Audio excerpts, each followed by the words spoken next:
Bom, a gente estava conversando com os nossos ouvintes aqui sobre essa história de fair play financeiro, esse faz de conta que tem no futebol brasileiro.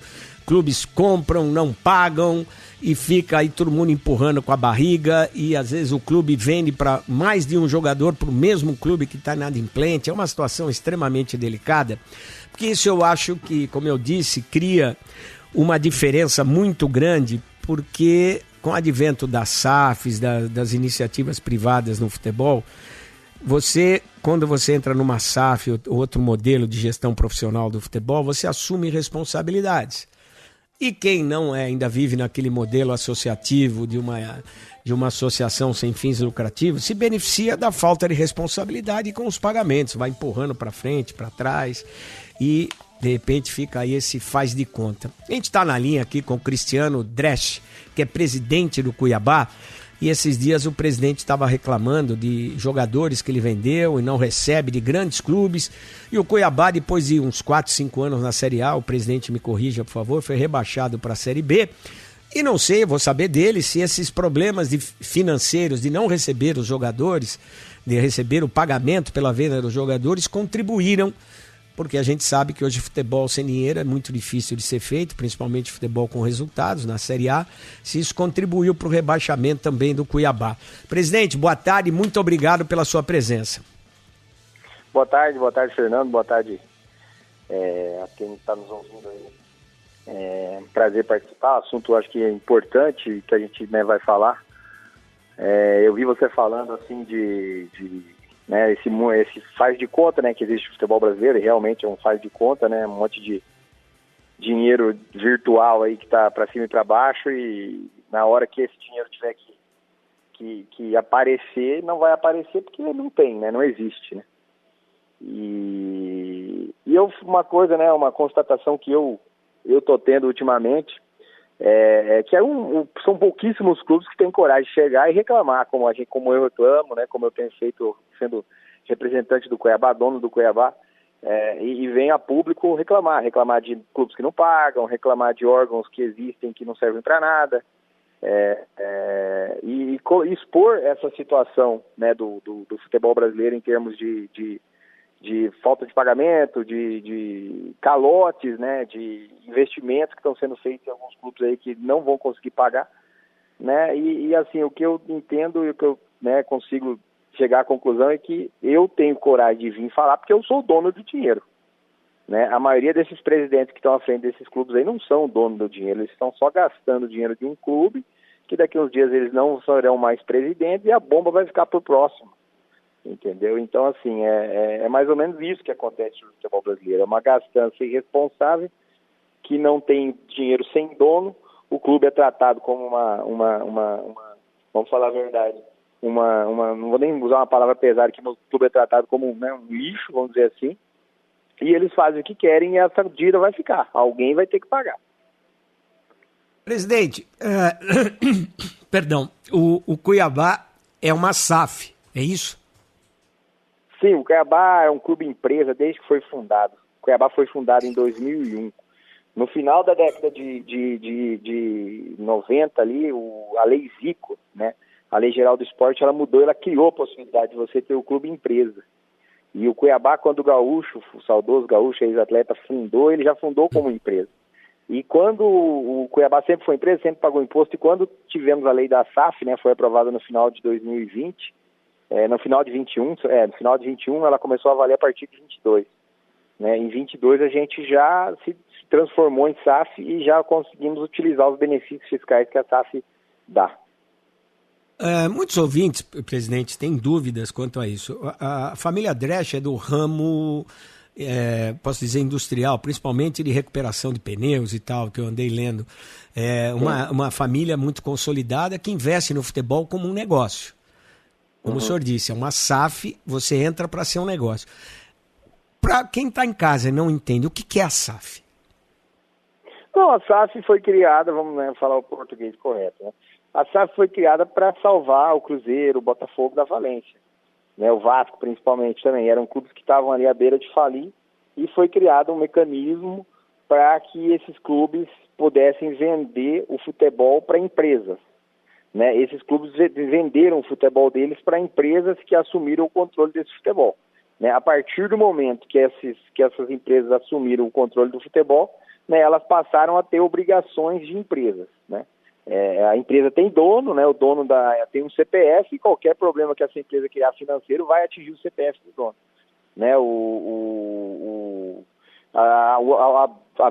motivo da criação da SAF no Brasil foi essa, para salvar alguns clubes gigantes, alguns clubes tradicionais do Brasil, de fecharem as portas, né? E para que essas empresas, né, que a gente pudesse atrair o investimento, né, tanto o investimento estrangeiro quanto o investimento local, né, a gente precisou de adequar algumas leis para poder equilibrar a carga tributária da SAF com as associações sem fins lucrativos, né, que hoje é praticamente a mesma carga tributária que a gente paga, né, das associações como Corinthians, como São Paulo, que são associações, e uma SAF como Cuiabá, como Botafogo, como Cruzeiro, né, pagam a mesma carga tributária. E isso aí, para o Cuiabá, no caso, a SAF serviu como um incentivo fiscal, né? A gente deixou de pagar lá em torno de 20% de imposto da nossa receita, né, que a gente tinha uma receita anual de X, a gente pagava 20% de imposto, né? A partir do momento da criação da lei da SAF, a gente passou a pagar 5% de imposto. Então é mais ou menos isso.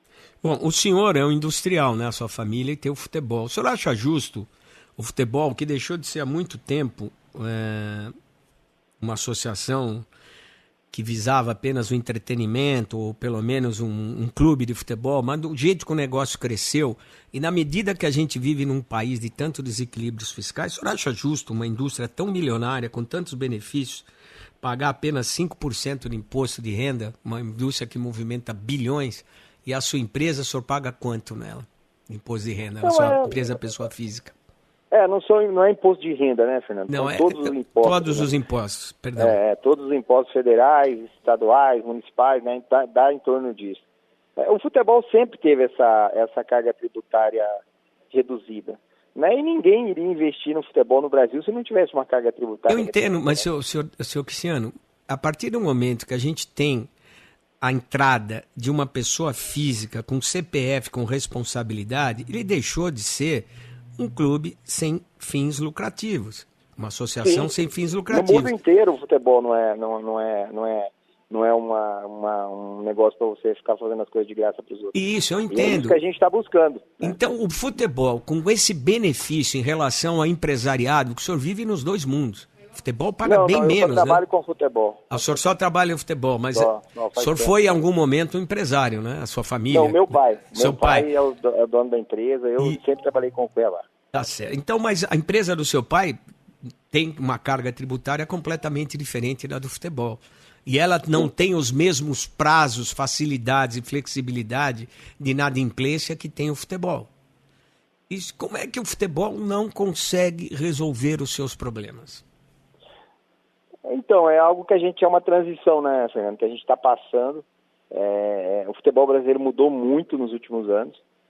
O Cuiabá, quando ele chegou a disputar a Série B ali em 2018, nós subimos da Série C para a Série B, a gente vivia um outro futebol no Brasil, né? O futebol está se tornando um negócio no Brasil, é isso que, né, todo mundo cobra, todo mundo fala em liga, todo mundo cobra a melhoria do futebol, né? Isso que vocês como mídia pedem todos os dias, né? E para a gente ter uma melhora, a gente precisa mudar o processo, a gente precisa mudar a estrutura, precisa mudar como é que funciona, né? E nenhum negócio vai crescer, vai funcionar funcionando da forma amadora que funcionou até hoje, né? Nenhum negócio ele cresce, ele se desenvolve sem que haja um dono, sem que haja um responsável, sem que haja alguém que seja responsável pelas falhas do processo, né? E dos erros que são cometidos. Então, assim, a gente está passando por um momento de transição dentro do futebol, e a criação de mecanismos mais fortes para inibir a inadimplência, para fazer, né, fala-se muito em fair play financeiro, né? Eu acho que a partir desse ano vai ter uma discussão mais concreta, eu acredito que a gente vai sair com alguma coisa lá da CBF na próxima reunião que vai ter para falar sobre isso,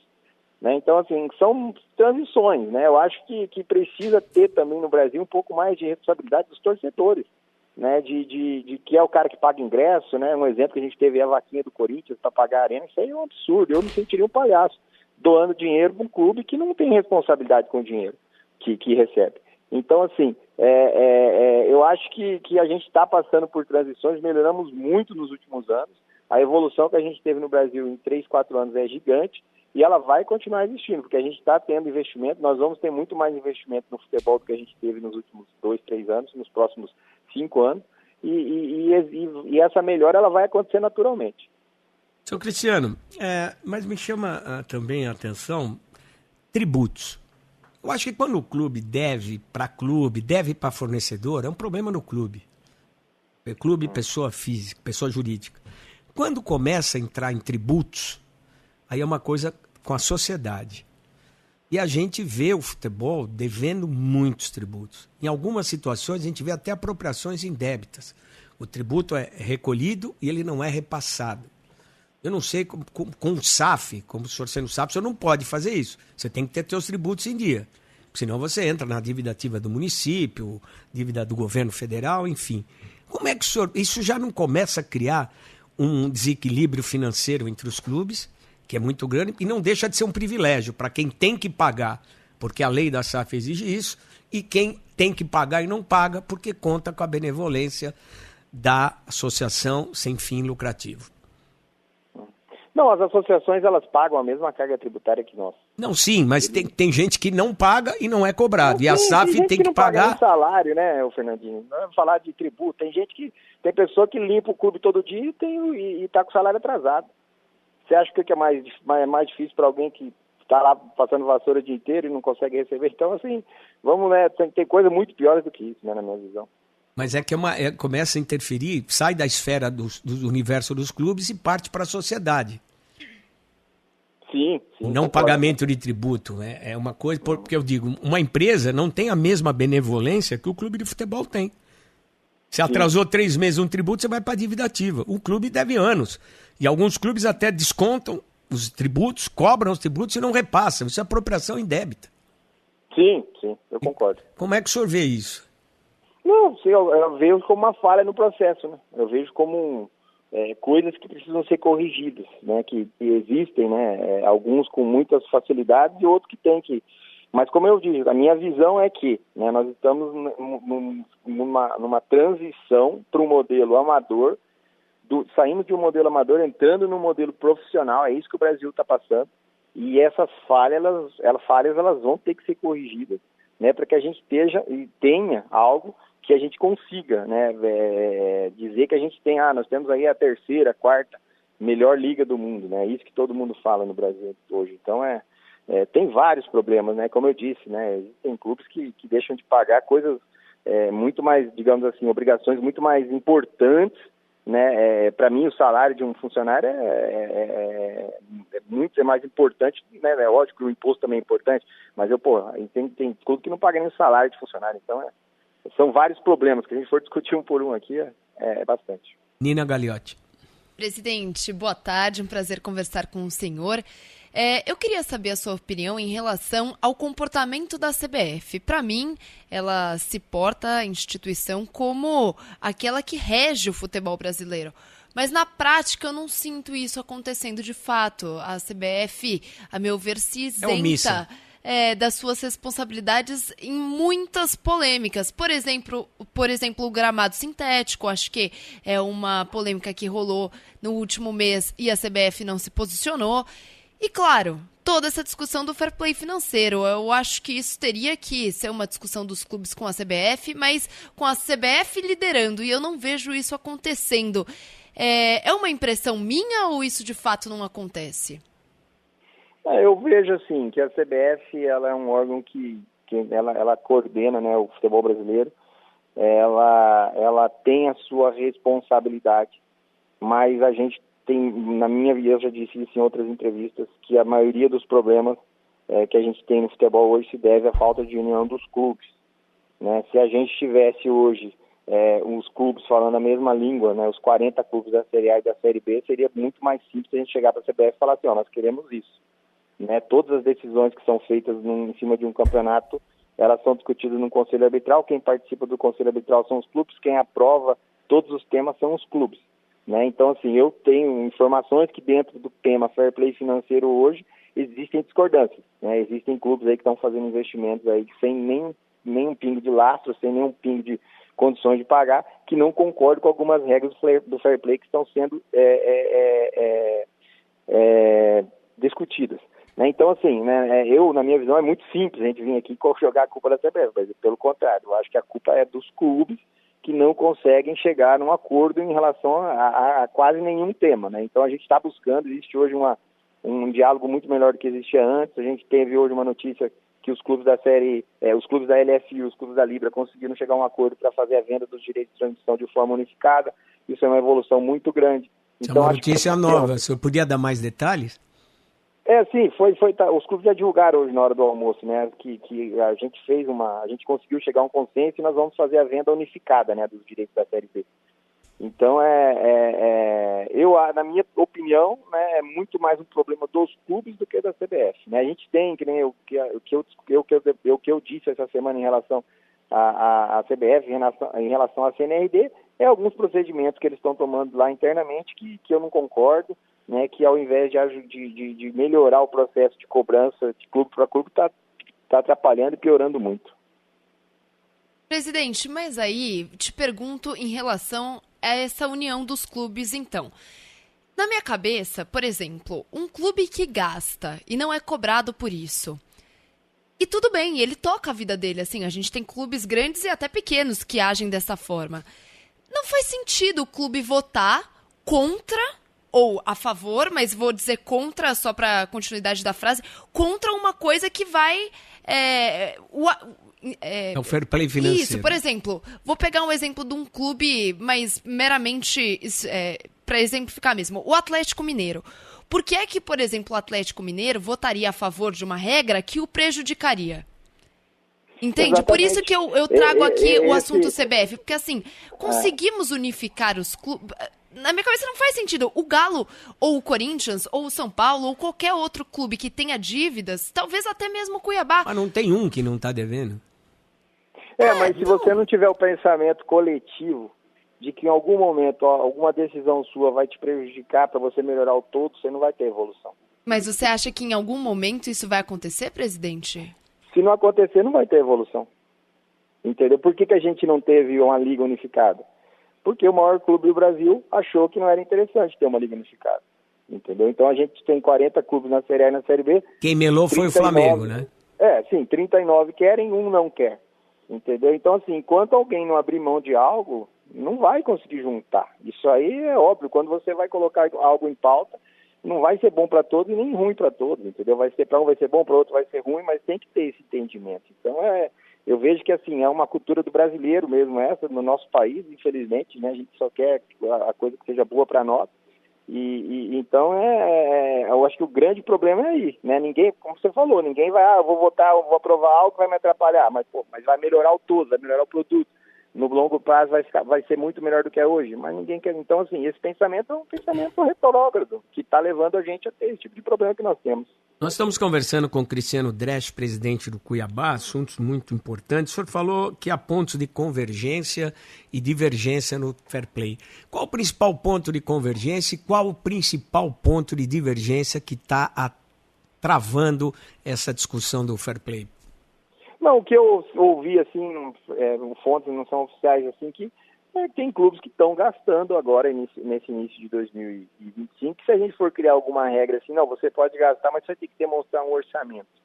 Como que você vai pagar? Você está contratando jogador A, B ou C, você está gastando lá 10 milhões de euros, 5 milhões de euros, você vai pagar como? Mas tem clube que se a gente fosse fazer isso, não tem como comprovar, né, Fernando, que tem um orçamento, que vai... pagar com esse dinheiro. Isso o senhor diz em relação aos clubes associativos, porque na SAF você tem que ter esse balanço, né?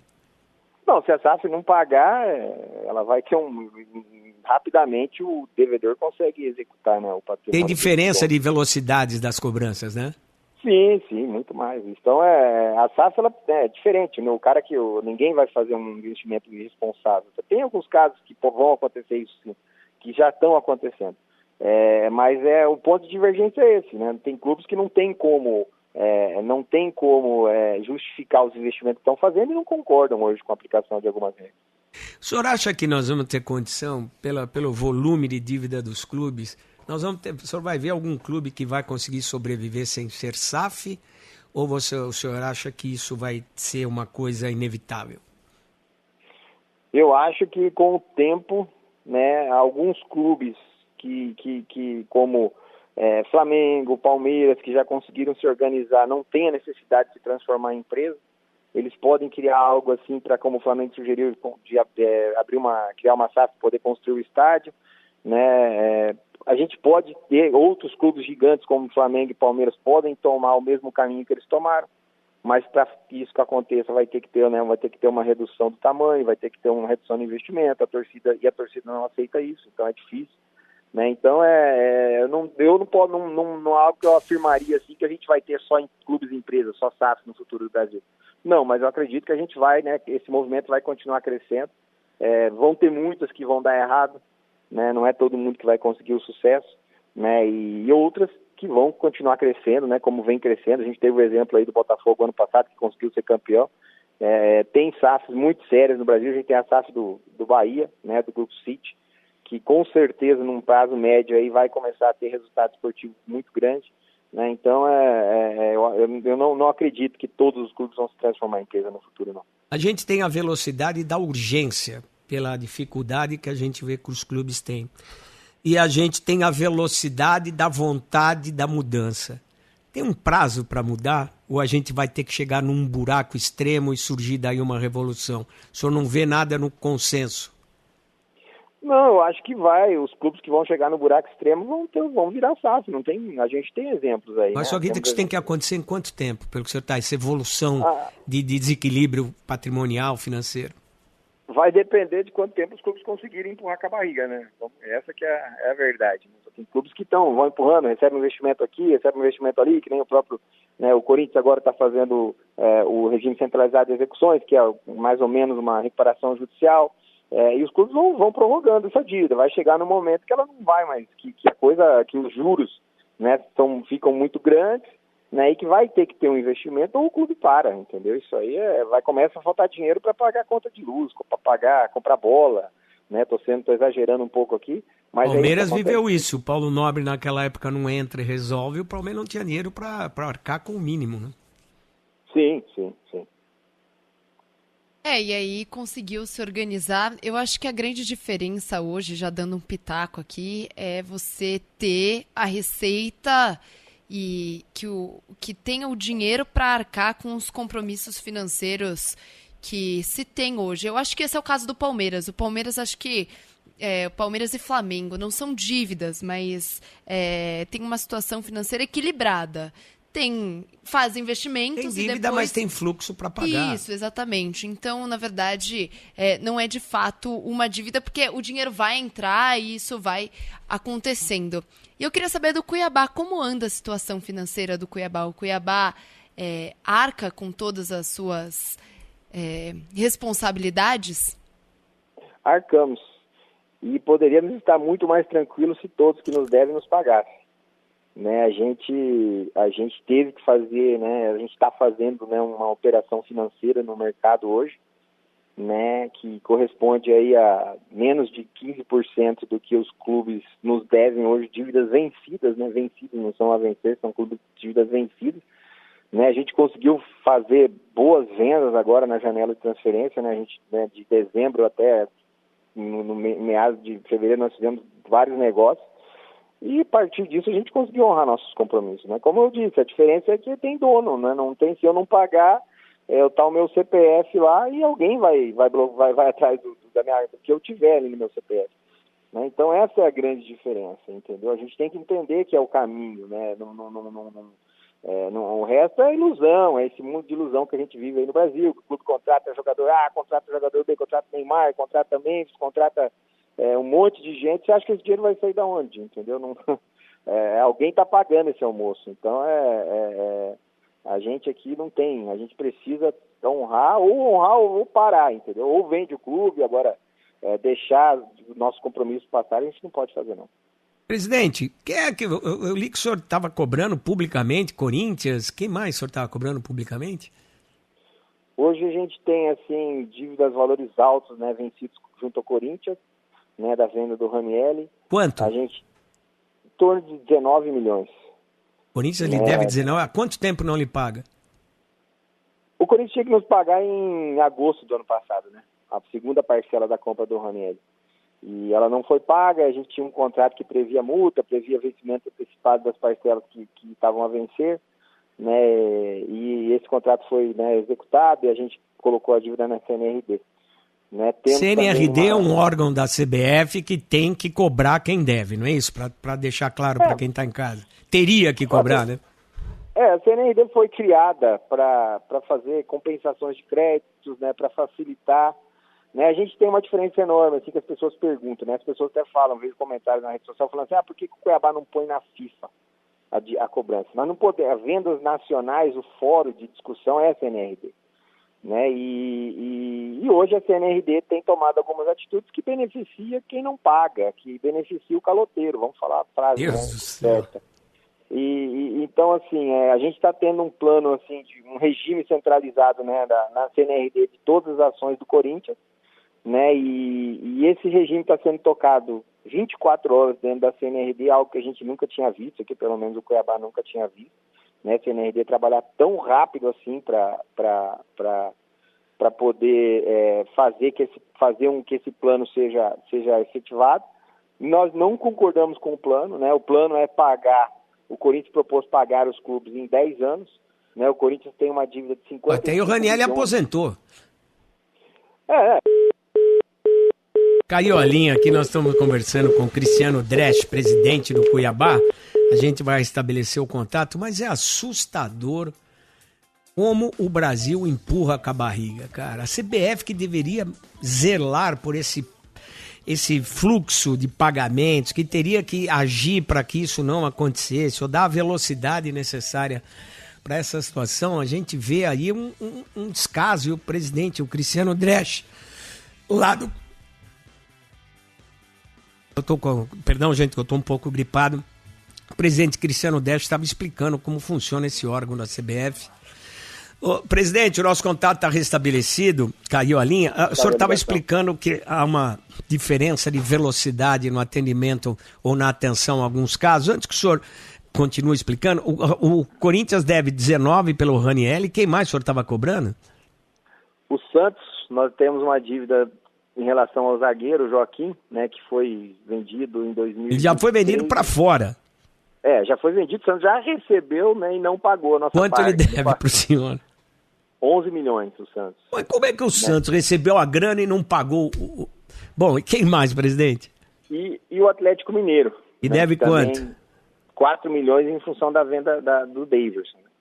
Pô, senhor, nós estamos falando em 34 milhões. É grana para qualquer pessoa, mas acho para um time como o Cuiabá, que é um clube empresa e tenta reforçar e manter a sua vida financeira saudável, é dinheiro, hein, presidente?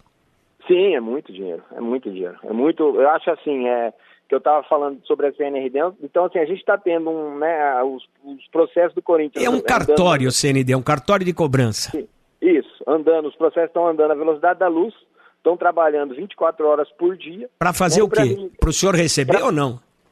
Para fazer um plano de juntar todos os credores do Corinthians e o Corinthians começar a pagar esses clubes de forma parcelada. O Corinthians solicitou que seja pago em 10 anos, né, a gente acredita que a CNRD deva aprovar para pagar em 6 anos, mas aí a gente tem uma aberração enorme aí. Mas o senhor vai aceitar isso? Nós podemos nos manifestar, todos os credores podem se manifestar, mas quem decide é a CNRD. Mas deixa eu te falar uma coisa que para mim é a grande aberração do que a CNRD está fazendo. A CNRD está aprovando esses parcelamentos, né, com prazos longos, a perder de vista, sem pagamento de juros, só com correção monetária do dinheiro pela inflação. É fácil, hein? Então, assim, a gente tem um exemplo aí do Santos, que teve esse plano aprovado ano passado. O Santos tinha 45 milhões de reais de dívida na CNRD, aprovou um plano para pagar esses 45 milhões de reais em 6 anos.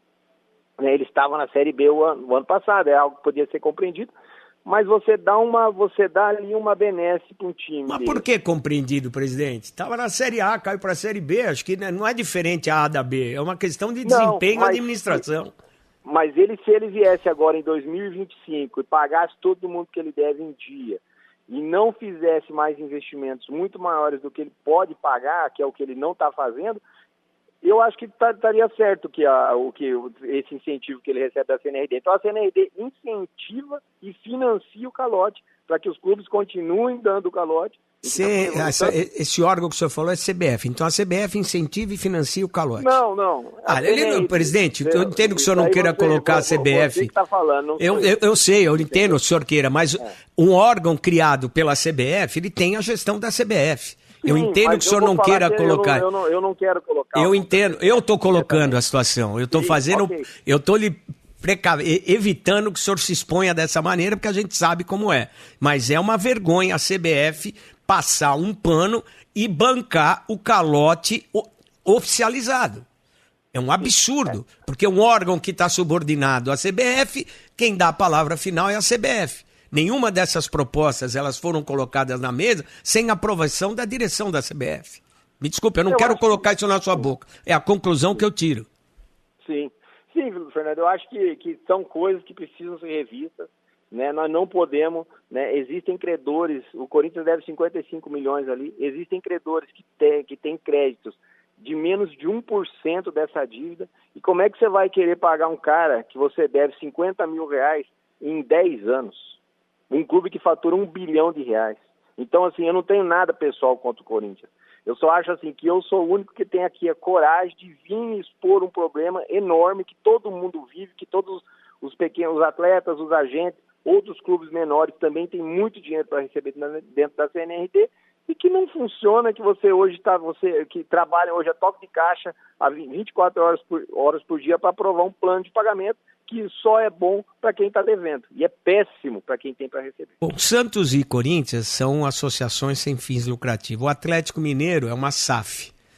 Então, de SAF para SAF, não tem como juridicamente fugir desse órgão da CBF? Não, porque é o fórum, né? Mas o senhor não pode entrar na justiça comum? O senhor é uma empresa. Eu vou cobrar, vou pôr um título na justiça para cobrar. Não, nesse caso desse contrato não, porque no contrato foi decidido que caso tivesse alguma discussão no contrato, seria discutido na CNRD. Mas o senhor não sabia que poderia ter problema? Por que o senhor aceitou? Nós imaginamos, a gente espera, né, que um órgão como a CNRD também funcione. Eu acho que não faz. Se o clube não quiser pagar, ele não paga nem na CNRD, nem na Justiça Comum. Mas eu entendo, mas se o próximo jogador que o senhor for vender, o senhor vai ter no contrato a intermediação desse órgão da CBF ou não?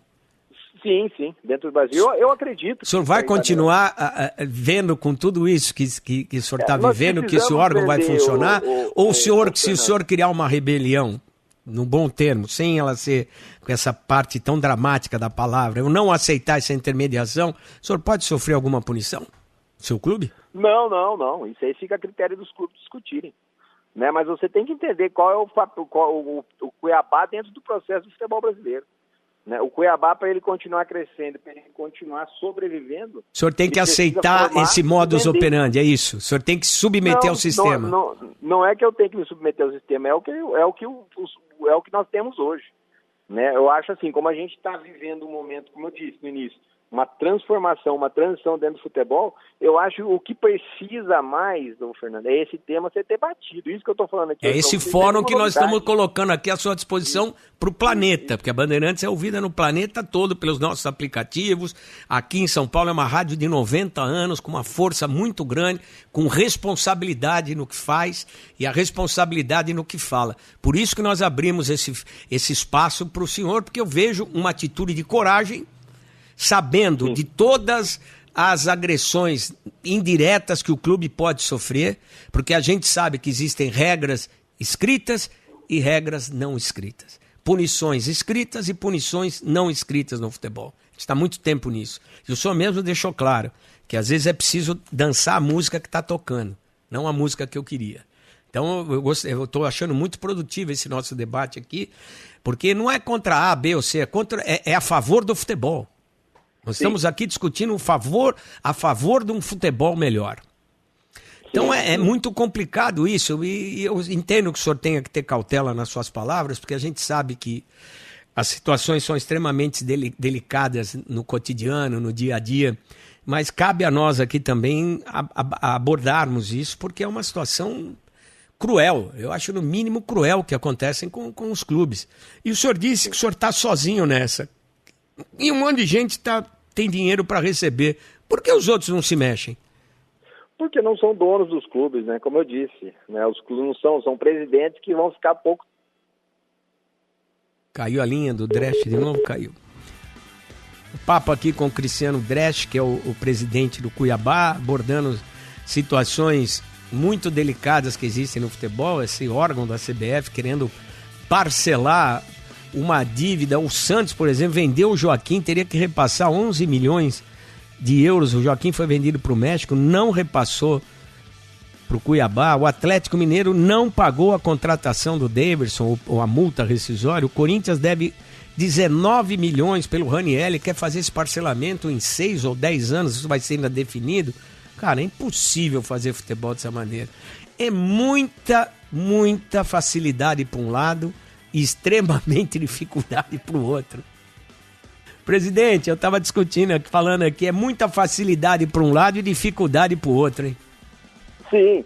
É como assim, Fernando, a minha visão é essa, que a gente não tem pessoas donas, né, desses clubes. São administradores passageiros, temporários, né? Então, assim, dificilmente eu vou criar aqui uma disposição com o clube A, com o clube B, com o clube C, né? É difícil para mim, por exemplo, hoje eu preciso fazer operações financeiras e pagar. O senhor está pedindo dinheiro emprestado, é isso? Sim, a gente no banco, só vai pagar juro. Isso. E eles querem pagar seu jogador sem juro. Exato, não, sim. Então, assim, quer pagar em 10 anos sem juros. Então, são coisas que tem que ter alguém que tenha coragem de falar, né? E é isso que a gente está fazendo, é isso que eu tenho feito nos últimos meses aí, em relação a esses clubes que devem no Cuiabá. Desculpe, Nina, alguém da CBF fala alguma coisa pro senhor? O senhor já tentou falar com o presidente, com alguém que possa resolver? Não, nós vamos buscar sim, vamos buscar um entendimento, vamos buscar conversar com o presidente da CNRD, né? Quem Fachada. Eu esqueci o primeiro nome dele, o sobrenome é Fachada, né? Eu já vi algumas entrevistas, é uma pessoa muito sensata, né? Eu acredito, como eu disse, nunca houve alguém que teve a coragem de se expor falando, reclamando das decisões do órgão, né? Eu acredito que vai sim ter uma sensibilização, vai sim ter uma nova visão sobre isso que tem sido feito, né? Precisa ter uma visão mais ampla, eles precisam dar benefícios para quem faz as coisas corretas, né? Não adianta eles dar benefícios para os clubes, pagar suas dívidas em 10, em 6, em 5 anos, e esses clubes continuar criando novas dívidas, não pagando ninguém, né? E eu acho que a partir desses debates que estão tendo agora nessa última semana, a gente vai ter umas posições novas da CNRD, eu tenho certeza. Ah, sem dúvidas. A gente torce para isso, presidente. E aí eu te pergunto, então, se no nosso mundo ideal, o mundo ideal do presidente do Cuiabá, ele existe, como as coisas seriam feitas? Como seria o seu projeto ideal de fair play financeiro? Olha, eu acho que a gente está longe desse mundo ideal, né? A gente tem, o que dá certo, a gente existe já no mundo afora, né? A gente precisa copiar. Eu acho que esse debate do fair play financeiro ele veio muito à tona esse ano, né? Devido aos investimentos grandes que alguns clubes fizeram ano passado, fizeram investimentos, tiveram retorno financeiro, clubes grandes também que deixaram, né, de perder a sua hegemonia em função desses investimentos que foram feitos por outros clubes, né? E pela janela de transferência que a gente teve esse ano, que foi uma janela recorde agora de janeiro, no final desse ano, e pelos problemas que nós vamos ter, né? Hoje esse tema não era muito falado, né, de um clube, né, cobrando outro publicamente, e eu acho que isso vai crescer muito nos próximos tempos. Agora, mundo ideal, eu sou uma pessoa bem realista, a gente está longe desse mundo ideal.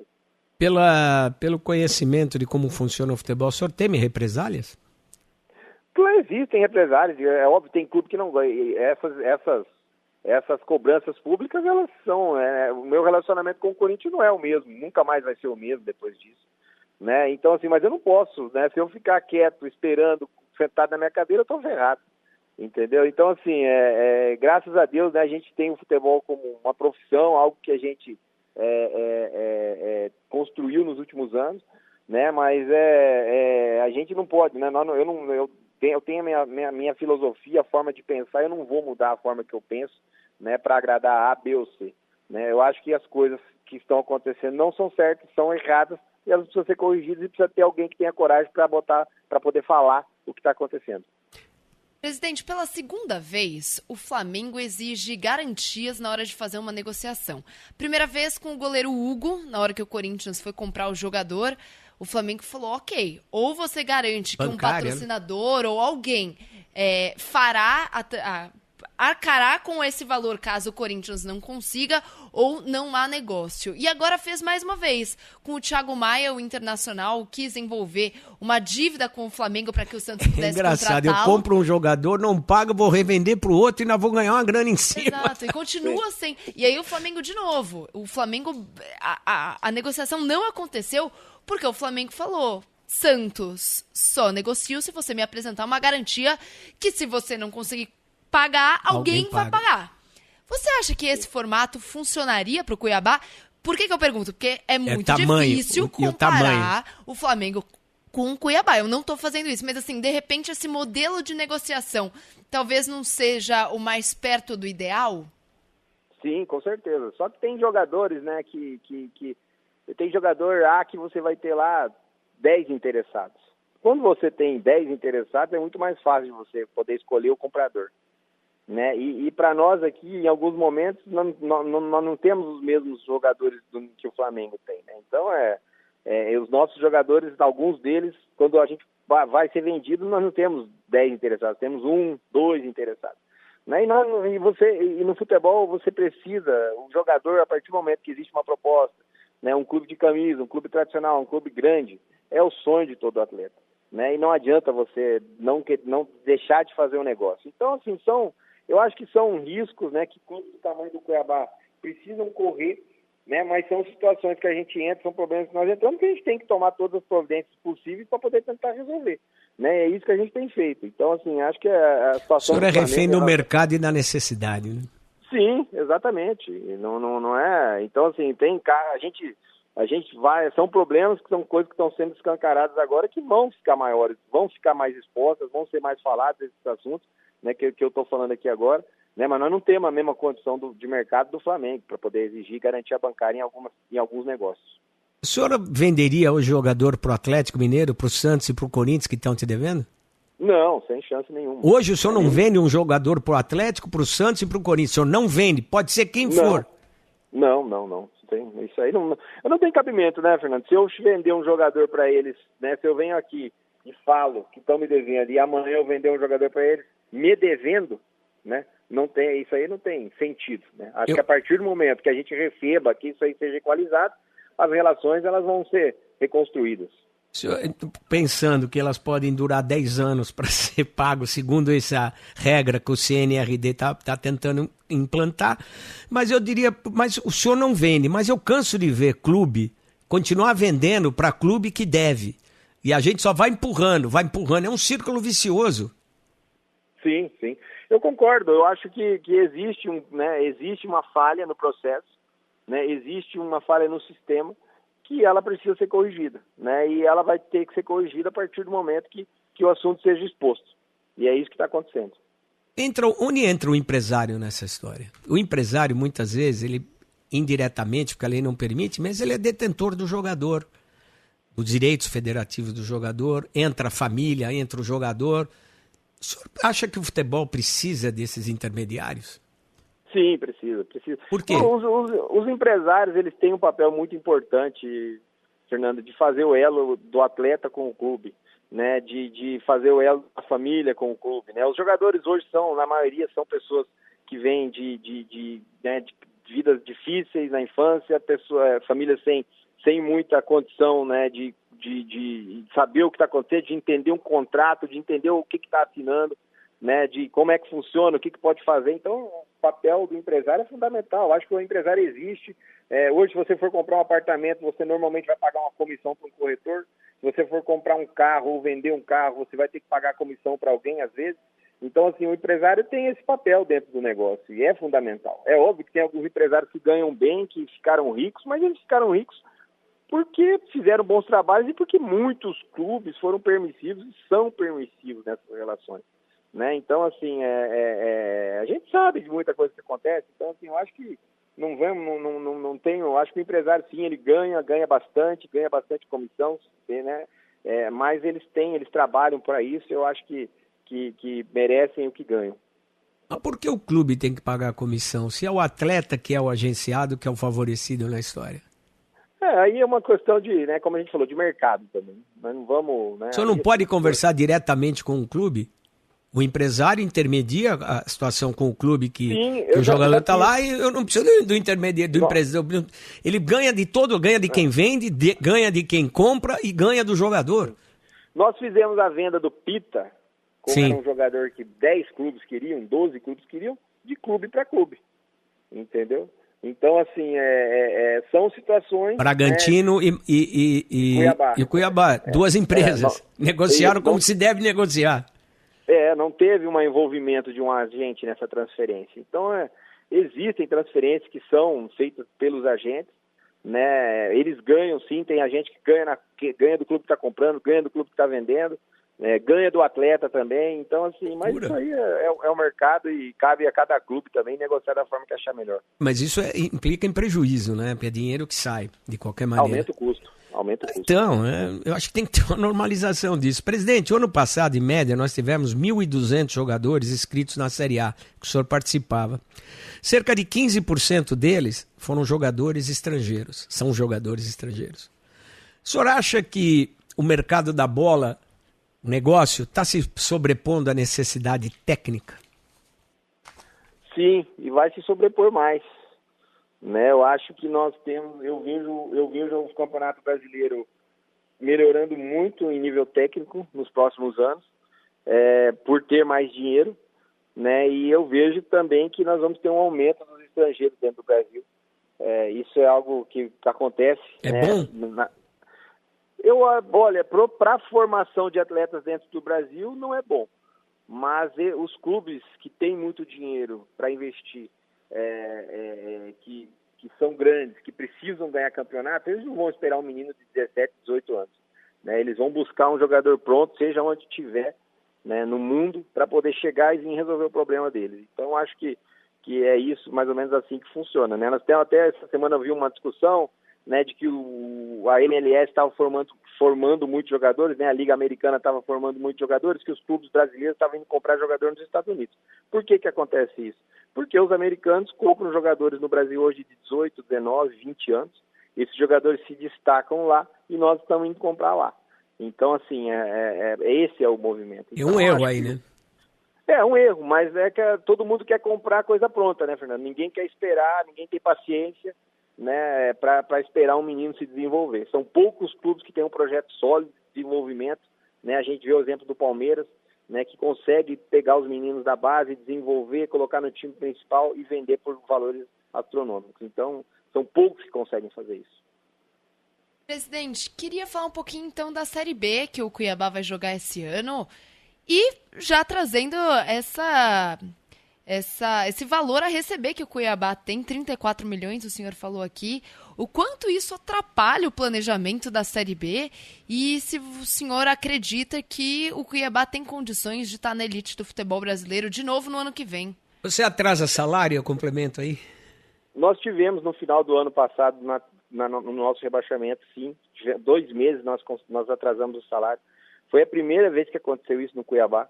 Né, a gente teve uma perda de arrecadação grande, mas nós conseguimos colocar em dia, né, agora em janeiro. A gente teve essa venda do Pita, que foi importantíssima para nós, que a gente conseguiu saldar tudo. Então, né, pro Cuiabá, esses 34 milhões fazem muita falta. Né, nós ficamos 4 anos na Série A seguidos, né, 2021, 22, 23, 24. Os contratos de transmissão da Série A durante esse tempo que a gente ficou, eles era o contrato vigente da Globo. Né? A gente entrou agora em 2025 sem um contrato de transmissão na Série B, a gente está negociando isso, tanto é que teve essa união dos blocos hoje, Libra e LFU. E a gente é um curioso caso, né, de como os clubes... Presidente, desculpa, é mais uma divisão. Se consegue essa união na Série B, por que não consegue na Série A? É mais uma divisão que se cria. Mas é o início da junção que eu acredito que vai acontecer. Esse episódio de hoje, né, essa confirmação dessa negociação em conjunto da LFU e da Libra na Série B, é o início da formação da Liga Unificada. Né, isso aí não temos dúvida. Mas falando da Série B, os clubes da Série B que não são de São Paulo, que tem um investimento grande da Federação Paulista no campeonato, dos detentores dos direitos de transmissão, é o curioso caso de entender como é que eles funcionam, como é que os clubes da Série B que não estão em São Paulo pagam salário, pagam suas contas, né? O Cuiabá, se a gente não tivesse dinheiro para receber de venda de atleta, eu não sei como que eu iria pagar minhas contas agora no início do ano, né? Porque nós não temos ainda, né? Nós não assinamos o contrato, nós não sabemos quanto nós vamos receber, nós temos uma estimativa de quanto nós vamos receber, mas assim, não tem nenhum dinheiro, né, efetivo, né, de televisão. Então, eu acredito, né, que são, né, sempre os menores, eles vão sofrer um pouco mais, né? Esse movimento que a gente teve hoje é um ganho é um ganho muito grande para o futebol brasileiro, é um primeiro passo da unificação, é algo que a gente vai conseguir, eu acredito que nós vamos conseguir vender os direitos da Série B por um valor maior do que era revendido antes, né? São pequenos, né? Eu acho que a Liga, a LFU, né, esse grupo de clubes, ele teve muitas vitórias, né, durante esses últimos 4 anos, né? E a gente vai continuar tendo pequenas vitórias que vão fazer com que a gente consiga ter finalmente a Liga de Clubes dentro do Brasil. Presidente, acho que a gente não pode deixar de falar calendário brasileiro, né? O senhor é a favor de estaduais? No molde que eles são? Eu acho que os estaduais nos estados, né, que não tem, né, tirando o estado de São Paulo, Rio Grande do Sul, eles vão naturalmente definhar, né? Os estaduais vão acabar, o senhor acha? Eu acredito que eles vão perder muita força. Ah, que pena. A gente vai restabelecer, que é uma entrevista muito esclarecedora do Cristiano Dresch, que é presidente do Cuiabá. Já tem uma hora conversando com ele aqui, porque o assunto está rendendo e é muito bom conversar com uma pessoa esclarecida e que mostra e tem muito interesse em ver o futebol melhor, mais competitivo, mais organizado, mais sério. Eu acho isso extremamente importante. Dá voz para quem tem interesse em melhorar o futebol. Porque a gente vê muita conversa e pouca atitude. E a gente conversando com o Cristiano Dresch aqui, que é o presidente do Cuiabá, e ele tá retomada a ligação. Por favor, presidente, conclua. Não, eu acho que os estaduais, por falta de dinheiro, né, Fernando, eles vão... O nosso campeonato estadual aqui, por exemplo, o Cuiabá recebe R$22 mil da televisão. Entendeu? R$22 mil é 22 milhões ou 22 mil reais? Mil reais. Não compra uniforme para usar? Não, dá para pagar a conta de energia de um CT nosso durante um mês. Deus do céu. Né? Então, como é que a gente vai fazer um campeonato desse ter vida, entendeu? É difícil. A gente tem uma ilha dentro do Brasil, que é o estado de São Paulo. Né? A gente tem Rio de Janeiro, por causa dos grandes clubes. A gente tem o Rio Grande do Sul, que tem um campeonato interessante. Mas nós temos, né, a região Nordeste hoje, que é a região que está com 5 clubes na Série A, foi criada uma competição, que é a Copa do Nordeste, que dá uma viabilidade financeira para os clubes. Né? Mas nos estados menores, é difícil. Né, então tem que haver essa aglutinação e criar alguma competição que torne, ter a Copa Verde, algo do gênero, né? Eu não acredito. Eu acredito que a minha visão é que com a criação da Liga Unificada, que a gente venha no futuro a ter um campeonato brasileiro que dure 10 meses, né, e a gente vai ter que adequar o campeonato estadual, né, a uma competição menor, né, que envolva os clubes grandes só nas fases finais, semifinal e final, né, e a minha visão do futebol brasileiro é essa, que a gente venha a ter aí um campeonato brasileiro que dure 10 meses, assim como a gente tem na Europa. O detalhe é que o Campeonato Paulista amarra os clubes de tal forma, falando dos grandes, tá? Os pequenos... 40 milhões por participação. 44 milhões, esse ano foi até corrigido esse valor. Então, a premiação no final, que para o campeão, é um valor de 5 milhões, seja quem for. Se ganhar o Água Santa, que foi rebaixado... A premiação não é tão grande, mas a participação que atrai a manutenção do campeonato, o valor pela participação. Só diz respeito aos 4 clubes grandes do estado, 44 milhões. Aí, para os demais, esse valor vai diminuindo. Mas assim, é difícil pensar que o Corinthians, o Santos, o São Paulo, que são clubes que hoje têm dívidas consideráveis, vão abrir mão desse valor para que aconteça o ajuste do calendário e aí a gente cai. É uma conversa que a gente roda em círculos, né, presidente? Volta para estaca zero. Sim, mas eu acredito que isso vai ser debatido. Eu não vejo, como a gente falou antes, existem decisões que vão ter se tomadas que vão prejudicar alguns. Né? Não vão ser decisões que vão beneficiar todos. Sim, mas no futuro a gente vai ter melhores condições. No início talvez prejudique, mas depois não, né? Sim. Como eu falei, eu acredito que de criar um campeonato estadual no outro formato, né? Mas a criação de um campeonato brasileiro que comece em fevereiro, né? E acabe no início de dezembro, final de novembro, isso aí é algo que com a unificação dos clubes, com a criação da liga, é algo que vai sim acontecer, porque vai ser criado um produto muito mais atrativo do que o produto que a gente tem hoje. Presidente, a arbitragem continua sendo o patinho feio da brincadeira. Por que ninguém fala em melhora e só reclama? Profissionalizar, criar condição. Eu não consigo. Eu acho que pro negócio é muito importante você ter arbitragem profissional. Você sabe que valendo. Isso é uma coisa que o Neto estava falando aqui no programa essa semana, presidente. Ele fala assim, pera só um pouquinho. Se até o presidente do clube, muitas vezes, é um profissional da área, um cara da administração. Se o diretor de futebol é profissional, o jogador é profissional, o técnico, ele tem uma formação profissional. Todos têm. Todo mundo envolvido no processo tem, menos o árbitro. Sabe o que isso quer dizer? Ele conclui, né? Palavras do Neto. Que a gente não pode cobrar a arbitragem. Porque o árbitro não tem condições. Não tem. Iguais de estar nessa... Olha só, Nina, presidente, para reforçar essa observação da Nina, 2 árbitros foram os que mais apitaram no Campeonato Brasileiro. Eles ganharam, bruto, R$144 mil. O senhor divide por 21 jogos, dá R$7 mil por jogo. Ah, mas o cara ganha R$7 mil para apitar 1h30, o salário mínimo é R$1.500, mas não dá. Não, mas espera aí, se a gente está inserido na realidade do futebol. Não, né, é isso. Quando eu coloquei isso, a aí, argumentação né? foi Claro. essa. Não dá para o senhor ter um jogo de milhões com uma parte tão importante ganhando tostões. Sim. Isso a minha opinião sempre foi essa, né? A gente você vai pegar hoje um Palmeiras e Flamengo. Folha de pagamento deve passar de R$50 milhões por mês. Né? Aí você tem lá um cara que está apitando essa partida que ganha 7 mil, né? Aí entra de novo, aí não é culpa do árbitro, não é culpa da CBF, é culpa dos clubes. Isso, é sua omissão, parece que é confortável ter alguém para pôr a culpa em qualquer coisa. Sim. É com os clubes, enquanto os clubes não se unirem, a gente vai continuar passando o pano no cubo de gelo, reclamando todos os anos da mesma coisa.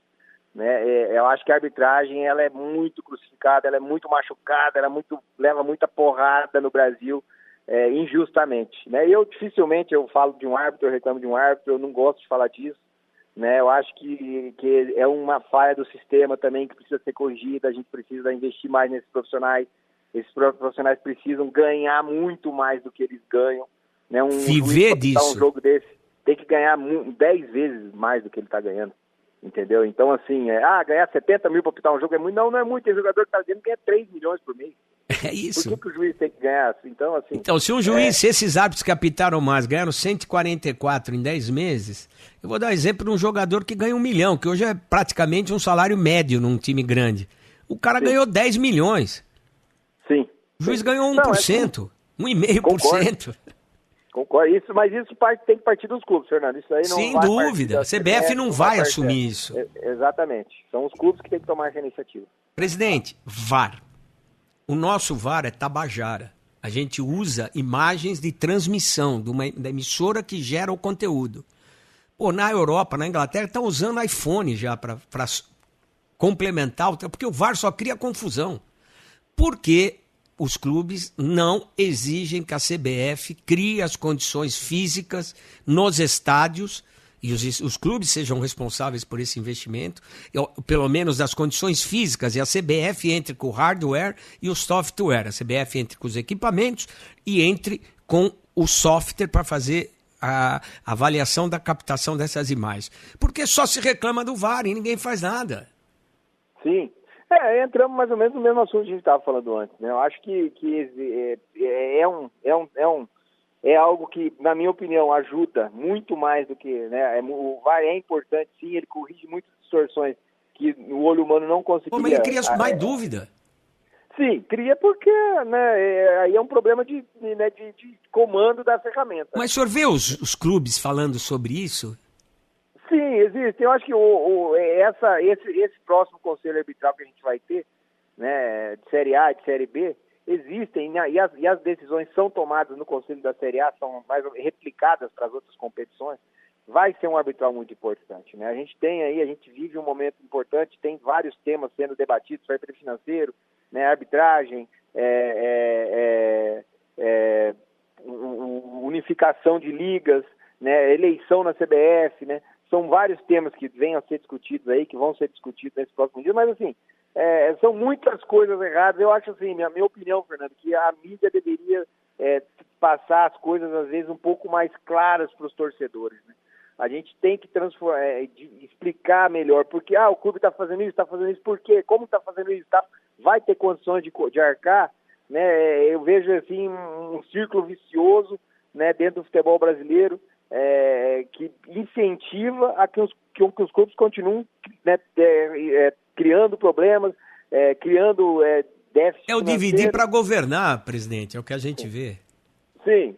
Então, eu acho que nós temos um negócio fantástico na mão que se chama futebol, né? O futebol brasileiro é algo que nenhum país tem, né? Nós temos aqui uma quantidade de talentos enorme, que ele precisa ser mais bem cuidado, mais bem tratado para que a gente evolua, né? E voltemos a ter protagonismo. Nós perdemos nosso protagonismo.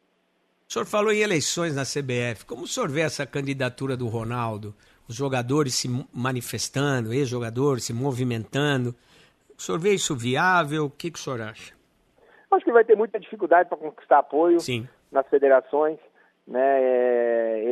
Eu acho que ele, né, se ele quisesse, né, realmente ele já deveria ter começado a trabalhar antes, né? Nós temos hoje, né, grupos políticos muito fortes, né, dentro do futebol. A bancada da bola é pesada. Não acredito, né? Não acredito que o Ronaldo tenha sucesso nesse pleito. Presidente, jogadores estão se manifestando nessa expressão do Ronaldo de ser candidato, ou pelo menos pleitear, ser candidato, que é o primeiro passo, poder concorrer a presidente da CBF. E agora a gente vê os jogadores falando de gramados sintéticos. O futebol é o produto principal do futebol. A gente tem chuteiras de última tecnologia, uniformes maravilhosos com tecnologia de ponta, bolas com tecnologia, arena. A gente vê o limite do ser humano sendo levado ao extremo com a preparação física, com a fisiologia, mas a gente não cuida do básico, que é jogar bola. O que o senhor acha dessa proliferação de gramados sintéticos? E vou mais. A informação que eu tenho é que para você ter um gramado, trocar o gramado, isso vou falar, no São Paulo, gastaram agora para trocar o gramado 1,5 milhão por um tapete novo. E se gasta, em média, 50 a 70 mil por mês para mantê-lo. Então, em 12 meses, a gente não tem 3 milhões de gasto para manter um gramado excelente. O que o senhor acha dos gramados sintéticos, essa multiplicação, se isso vai ter alguma consequência? E o senhor consegue manter um gramado legal? E 2,5 milhões é dinheiro de pinga, eu acho, num time de futebol. Se o clube não pode pagar inteiro o gramado, a CBF, que arrecada quase 1 bilhão, pode arcar com metade, porque a Série A e Série B é um produto vendável. Como é que você vai vender lá fora um jogo que o gramado é horrível? Sim, eu concordo. Eu acho que quando você liga a TV para assistir um jogo, né, se você tem um palco bonito, né, um estádio bem iluminado, um campo bonito, o telespectador ele já vai estar muito mais propenso a continuar. O jogo fica melhor, né? Então assim, a gente tem o exemplo da Premier League, que são gramados perfeitos, né, muito bem cuidados, e ali com certeza existem regras que exigem que os clubes tenham gramados perfeitos. Né, no Brasil a gente tem regras, existem regras da FIFA, da Conmebol, da CBF que cobram gramados perfeitos, mas não são seguidas. Né? A gente, dentro da Série A, nós já jogamos partidas em estádios com gramados horríveis, né, terríveis. Eu sou contra o gramado sintético, sempre fui contra. para mim, é mais uma aberração do futebol brasileiro. O gramado sintético é muito debatido em relação a lesões, né, em relação É outro jogo, presidente. Sim, mas vários clubes têm o gramado sintético. O Palmeiras tem o gramado sintético, que ele precisa fazer show no estádio, né? O Botafogo, pelo mesmo motivo, né? O Atlético Paranaense, ele tinha Mas o problema do fazer show é arrecadar dinheiro é do clube, não tem a ver com a competição. Sim, exatamente, mas aí onde a minha opinião se baseia. Para mim, o gramado sintético é uma grande vantagem competitiva para o clube que tem o gramado, né? Nós que vamos lá jogar, a gente sofre, a gente tem uma dificuldade de adaptação enorme. Esses clubes têm muito mais resultados positivos nos gramados sintéticos do que o clube visitante, né? Então, assim, para mim, o grande ponto contra é que quem tem o gramado sintético já sai na frente no placar da partida. Então, ele provavelmente vai conseguir ganhar ou empatar seu jogo. Então, assim, esse para mim é o grande problema. E não vou entrar em lesões, que para mim também é um problema. Não existe um estudo claro sobre isso. Eu digo que o jogo é outro. Os atletas detestam. Existem estudos claros, sim. Na NSL está sendo banido, mas é outro esporte, né, presidente? É outro esporte. Sim, mas é mais ou menos, todo mundo corre em cima do gramado. E os jogadores da NSL também estão se machucando muito mais nesse gramado. Então, assim, é muito mais... O estudo que tem é que as lesões no sintético são mais graves do que no natural. No natural, normalmente, são lesões musculares. E no sintético, as lesões são muito mais ligamentares, que a recuperação é maior, o prejuízo é maior do atleta. E aí a gente entra nesse paradigma que é a justificativa de quem usa. A FIFA permite. Mas a FIFA permite, no meio do deserto, no campeonato do Catar, no campeonato da Arábia Saudita, gramados bons. A Inglaterra não tem, a Espanha não tem. Pô, se nós queremos ser os melhores, e somos ainda, pelo menos na tradição, os melhores... Por que a gente ir para uma solução tão simplista como essa? O senhor acha que os clubes vão se mexer com isso? Porque os jogadores já estão se mexendo. Sim, existe um debate grande hoje entre os clubes, né? Uns defendendo, os que têm o gramado, né, defendendo, né, falando do gramado, e os que não têm contra, né? Eu acredito que vai ser algo que vai ser colocado em votação. Não acredito que a gente vai ter algo já para esse ano. Mas vai ser colocado, sim, a votação do gramado sintético. Para mim tem que acabar, né? A gente está desvirtuando o esporte, né? A gente está tomando o caminho contrário do que é disputado, onde é exemplo para o mundo, né? A gente está vendo vários clubes aí colocando a grama sintética, da Chapecoense, né? O estádio do Atlético Mineiro, né? Então, assim, para mim é algo que a gente precisa ter. É uma derrota, né, presidente? É uma derrota, sim, para o esporte, com certeza. Isso aí é algo que a gente precisa melhorar. Presidente... E precisamos melhorar também os gramados naturais, não é só reclamar do sintético. Nada contra o gramado sintético, mas tudo a favor de bons gramados naturais. Eu ia te provocar até, presidente, já até antecipo, é uma provocação nesse sentido, porque assim, até nessa primeira fase da Copa do Brasil, acompanhando alguns jogos, inclusive jogos que receberam times grandes. O jogo que o Atlético Mineiro fez no gramado, aí pode até me ajudar, eu acho que foi Tocantinense que o Galo jogou. Tocantinópolis, perdão, isso mesmo. Num gramado, assim, vou usar o termo lamentável, mas a gente pode usar... Pra ser generosa. A gente pode usar muitas palavras aqui. E aí, pouco se falou sobre o gramado natural muito ruim e que podia trazer uma lesão gravíssima. Você não gasta 3 milhões de reais para trocar a grama todo ano e mantê-la. Mas eu acho que isso talvez dependa um pouco de clube para clube e o que acontece naquele gramado. Mas o que o clube não pode pagar... Presidente, em cima do que a Nina está falando, não seria interessante os clubes terem um fundo? Porque tanto é bom jogar com gramado legal em casa quando você vai jogar fora. Quem não pode pagar teria um fundo que ajudaria a manter o gramado, porque todo mundo se beneficia. Sim. Eu acho que isso aí dificilmente vai acontecer, né? Eu acho que a gente hoje tem gramados da Série A que não são perfeitos, né? O gramado da Arena Pantanal eu dou a nota 7, 8 para ele, né? Eu dou 10 para o Morumbi, dou 10 para o Beira-Rio, dou 10 para o Corinthians, né? Então, assim, a gente tem problemas hoje na principal divisão do Campeonato Brasileiro, né, de gramado. Então, como é que a gente vai falar? Não existe um dinheiro hoje para você colocar, né, todos os gramados da Copa do Brasil em ótimas condições. Nós também jogamos num gramado horrível em Porto Velho e fomos eliminados nos pênaltis. Presidente, né? Então, desculpa, vamos fazer uma conta de padeiro aqui. Vamos dizer que a gente gaste 3 milhões por ano em cada estádio. Vamos falar de Série A e Série B. Nós estamos falando de 40 times. Nós estamos falando em 120 milhões de reais, que eu estou chutando muito alto, para ter gramados bons o ano inteiro. Vamos dizer que cada clube que a CBF pague metade disso e os clubes paguem a outra metade, que pode ser negociado um patrocínio para bancar isso. Então acho que é só boa vontade, não dá para falar que não dá para todo mundo pagar. Dá desde que queiram fazer o negócio andar. Os 40 clubes eu concordo com você. Isso aí sim, eu pensei que ele estava falando de algo maior. Agora, são coisas que são sentadas e debatidas numa mesa, né, Fernando? Que a gente está... São coisas que estão sendo superadas, estão sendo, né, a gente hoje, eu falei mais cedo, né, pela terceira vez, a unificação da LFU, da Libra na venda do direito da Série B, eu acho que são evoluções que o futebol brasileiro vai passar, né, e o gramado com certeza vai entrar nisso. Espero que sim. A minha provocação era nesse sentido, presidente. Entre jogar nesse gramado ruim, que o senhor mesmo citou na Copa do Brasil, e um gramado sintético, não tendo a opção do nosso mundo ideal, que é o que eu até te perguntei mais cedo, o que o senhor acha que é melhor?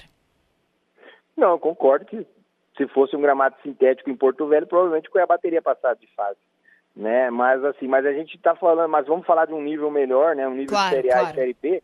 A gente não pode optar pela solução mais fácil, né? A gente está simplesmente, não consigo cuidar do campo, vou colocar um gramado sintético aqui, entendeu? Um monte de plástico pintado de verde, né? Vamos falar que é um gramado sintético. Então, assim, não dá. Se a gente for, né, ter esse tipo de mentalidade, a gente não vai crescer, nós não vamos. No brasileiro, te falar, tem a Premier League, que é nosso exemplo, tem a La Liga, nós queremos ser a terceira liga do mundo. Com essas atitudes é impossível. Presidente, então vamos encerrar já, quem está tomando muito do seu tempo, é carnaval, é descanso. Hoje vamos para o treino ainda, daqui a pouco, olhar o treino. Quando é que vai ser esse conselho arbitral que o senhor se referiu inúmeras vezes aqui, para a gente tentar definir algumas coisas boas aí? É dia 12 de março, se eu não me engano. 12 de março.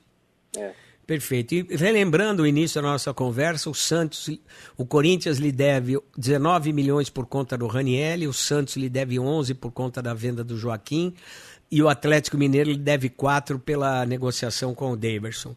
São 34 milhões de reais, é muito dinheiro. Como o senhor disse, com esses clubes, enquanto não resolver essa grana, o senhor não negocia. É impossível, né, Fernando? Aí eu vou estar indo contra o que eu acho correto. O senhor pensa em entrar na justiça comum para cobrar esse dinheiro? Não existe possibilidade, né? Não existe possibilidade legal. Legal, exatamente. A gente tem um contrato que está assinado entre as partes. Eu espero que a CNRD tome atitudes que favoreçam quem precisa do dinheiro, né? E não quem está utilizando de um financiamento em cima de dívida de calote para continuar aumentando um buraco que já é grande. E se acontecer 6 ou 10 anos, 6 anos para mim já é um absurdo, porque hoje em dia no futebol brasileiro, ser um bom pagador é virtude, deixou de ser obrigação. Então é uma coisa maluca. Se por acaso vierem os 6 anos ou os 10 anos, o senhor vai aceitar, vai recorrer, o que vai acontecer? Nós estamos, né, eu já conversei com os outros credores, né, e nós vamos fazer de tudo para poder fazer que esse plano, se for em 4 ou 5 ou 6 anos, que pelo menos a gente tenha uma remuneração do nosso dinheiro. Né? Não dá para a gente aceitar juros, né? Nós precisamos receber juros, aceitar que o clube nos pague em 6 anos sem juros e continue gastando sem limite, da forma desenfreada, sem responsabilidade nenhuma. Né? Nós não podemos ser financiadores de calote. Não, nós não podemos. Nós temos que receber o nosso dinheiro remunerado, né, pelo que nós entregamos para eles. E como o Cuiabá tem muitos clubes nessa situação de inadimplência, eu acredito que sim, né? Que estão sendo julgados aí. O senhor acha que para clube grande também vão entrar 5, 6, 7, 8, 10 anos? Foi aprovado, o plano do Santos foi aprovado de 6 anos, né? O Corinthians solicitou 10 anos. Eu acredito que a CNRD deva negociar algo parecido com o que aprovou para o Santos. O que os presidentes de Santos, Corinthians e Atlético Mineiro falam quando o senhor cobra? Nunca ninguém me falou nada, né? Nunca, eu acho que... Nunca atenderam o seu telefonema? Não lhe deram um telefonema?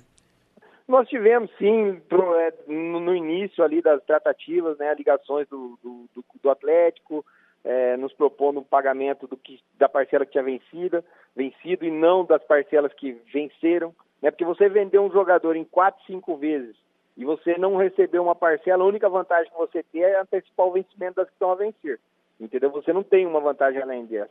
Então tivemos, sim, também uma tentativa do Corinthians de nos pagar, mas também nada que nos agradasse. Então, eu acho que, como eu falei, é um assunto delicado, não é legal, né, a gente está vindo aqui falando esse tipo de coisa, mas se alguém não tiver coragem de se expor, de falar sobre esse assunto, ele não vai melhorar, não vai mudar, né, e é isso que eu espero que aconteça. O senhor está vendo que continuam acontecendo negociações de quem está gastando e não pode gastar? Sim. Não há preocupação de tentar ter um controle, porque sabe que não vai ser punido? Sim. Sim, exatamente. É por isso. Esse é o grande problema, né? Não existe uma... Na FIFA, se você deve na FIFA, em pouco tempo, a FIFA te aplica um transfer ban e acabou. Você não consegue registrar jogador, né? Brasil. Mas por que não faz isso aqui? Porque a CNRD está sendo muito benevolente com quem deve, né? Não existe plano de pagamento coletivo na FIFA. Na FIFA ou você paga ou você não paga. Ou não pagou, então toma aqui o transfer ban. Entendeu? Aqui no Brasil não. A gente está tendo, né, tratamentos diferenciados, né, para os que não deveriam ter tratamento diferenciado. Quem criou esse órgão, CNRD? Os clubes, a CBF, né, junto com os clubes. Isso é algo que eu não, né, é antigo já existe há um bom tempo, eu não tenho noção do tempo que existe, eu não sei se é 10 anos, 8 anos, 15 anos, quanto tempo a CNRD existe, né, mas foi um órgão criado para fazer, né, essa cobrança entre os clubes, a compensação.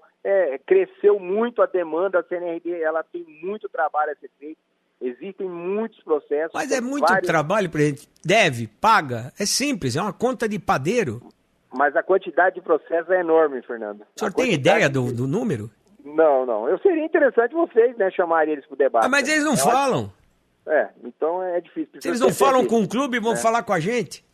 Eu acho que eles precisam falar também a quantidade. Nós vamos tentar, vou atrás para a semana que vem, presidente. Sim, acho que seria importante. O senhor procurou, para encerrar, o senhor procurou alguma vez o presidente da CBF para mostrar esse escárnio?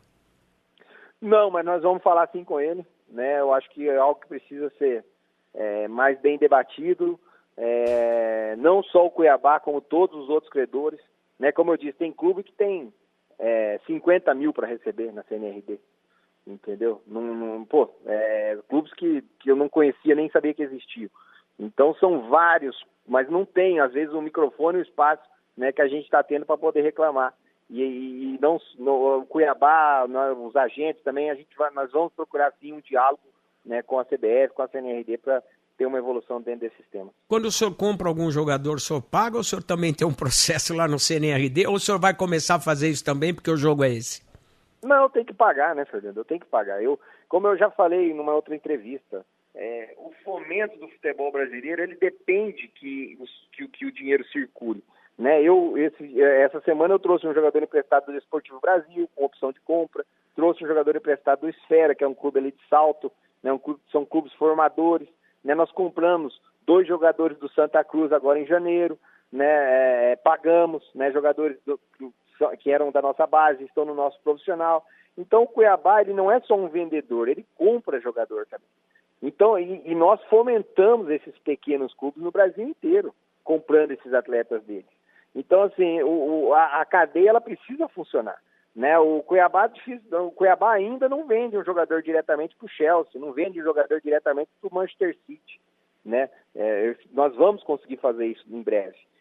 Mas o Corinthians consegue vender um jogador para o Chelsea. Então, assim, ele precisa pagar o Cuiabá que compra o jogador lá do Santa Cruz. Entendeu? Então é isso que precisa ser mais bem colocado, né? Não é algo só, que não é só uma reclamação que eu estou fazendo aqui para expor o clube A, B ou C. O que o senhor acha, ou como o senhor se sente quando o senhor paga as suas contas em dia e não lhe pagam as contas que lhe devem? Olha, não a gente se sente, né, enganado em alguns momentos. É aquela gíria da rua, a gente sente um otário, presidente? Sim, mas eu acho que o certo sempre vai ser certo. né? E o errado sempre vai ser errado, né? E o que a gente deixa, né, para a vida e no mundo é o que a gente fez certo, né? Então é isso, né? Como eu falei antes, não vou mudar minha forma de pensar, não vou mudar minhas convicções, não vou aceitar o que é errado. E eu espero que eu já vi várias mudanças no futebol, muitas coisas mudaram nos últimos anos, né? E eu espero que continue mudando para melhor, como tem mudado. Futebol é justo? Eu acho que sim. Eu acho que não acho. Se eu falasse que o futebol não é justo, um clube do Mato Grosso saiu do nada, em 12 anos chegou na Série A do Campeonato Brasileiro. Entendeu? Então acho que com certeza existem falhas, existem problemas, né? Mas precisa de pessoas com mais coragem para vir aqui, colocar a cara a tapa e ter coragem de falar o que precisa ser dito. Futebol tem mais espertos do que pessoas corretas? Para mim, o grande esperto é o correto, né? Eu acho que esses espertos, metido a esperto, a vida dele é curta em qualquer segmento. Presidente, queria agradecer demais Cristiano Desch, presidente do Cuiabá, que tocou em pontos importantes. O senhor cutucou a ferida e nós vamos atrás do pessoal lá do CNRD para ver se a gente consegue ter uma entrevista para entender melhor o que acontece. Mas é uma vergonha o que o senhor falou. Corinthians, devendo o Ranieri 19 milhões, pediu 10 anos para pagar. O Santos já vendeu o Joaquim para o México, recebeu o dinheiro e lhe deve 11 milhões que não foi repassado. O Atlético Mineiro pegou o David e não lhe pagou os 4 milhões devidos por essa situação e querem pagar esse dinheiro que o clube tem a receber em 6 ou 10 anos, dependendo da boa vontade do Conselho Nacional. CNRD quer dizer o quê, presidente? É Câmara Nacional de Resoluções e Disputas. Bonito o nome, hein? Mas não resolve nada, hein? Eu já falei demais, já. Abraço, presidente. Bom treino. Obrigado. Um abraço para vocês. Muito obrigado pelo espaço. Prazer participar. Muito obrigado. Prazer participar. Muito obrigado. Prazer participar. Muito obrigado. Prazer participar. Muito obrigado. Prazer participar. Muito obrigado. Prazer participar. Muito obrigado. Prazer participar. Muito obrigado. Prazer participar. Muito obrigado. Prazer participar.